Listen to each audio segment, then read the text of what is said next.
The state would generate 2,500 jobs and up to $100 million in new tax revenue. That's what experts say is on the line if the state legalizes sports betting. Good evening, I'm Paul Cicchini. And I'm Jennifer Roscoe. Governor Pritzker ran on a campaign promise to make sports gambling legal.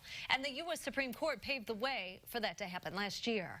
Capitol Bureau Chief Mark Maxwell is live in Springfield now. Mark, all that's left is for lawmakers to sign off on it. Jennifer, that's right. Good evening. And lobbyists and researchers are moving quickly, trying to persuade politicians to get on board with this so that Illinois can beat all the other states to the punch in making it legal. In fact, the Super Bowl between the Patriots and Rams just this last week was the first major sporting event open to betting outside of Nevada. And take a look at this map. Early numbers show football fans in Nevada, New Jersey, and Mississippi bet a combined $186 million on this year's game. 8 states are now accepting wagers on sports, and lawmakers in at least 24 states, including Illinois, have already introduced sports betting bills. But you see that map, none of them are in the Midwest. And experts tell us that the race to be first in our area could come with a major boost to our state's economy. There is a first mover advantage in this area wherein sports bettors from neighboring states could come into Illinois and place bets, which would actually provide a small boost to the local economy.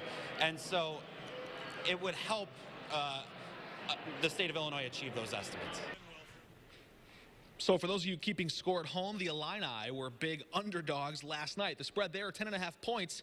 The Illini had just 5-1 odds to win that game, and they pulled it off. So if you had bet $100 on the orange and blue, you'd cash out with $500 in hand if sports betting was legal in Illinois. Of course, right now it's not. Now, you can also get just under 1,000-1 odds, 990-1, that the Illini will win the Final Four tournament. If you bet $100, you'd win $99,000 rather. But don't go placing your March Madness bets just yet.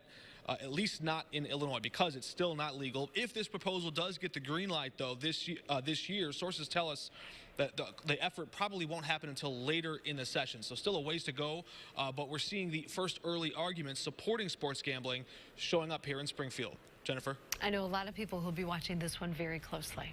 All right, thank you, Mark. Critics say legalizing sports gambling could fuel addiction. The study from the Illinois Economic Policy Institute did not weigh the potential cost of the social impact, but they do recommend using a portion of the proceeds to help pay for addiction recovery services.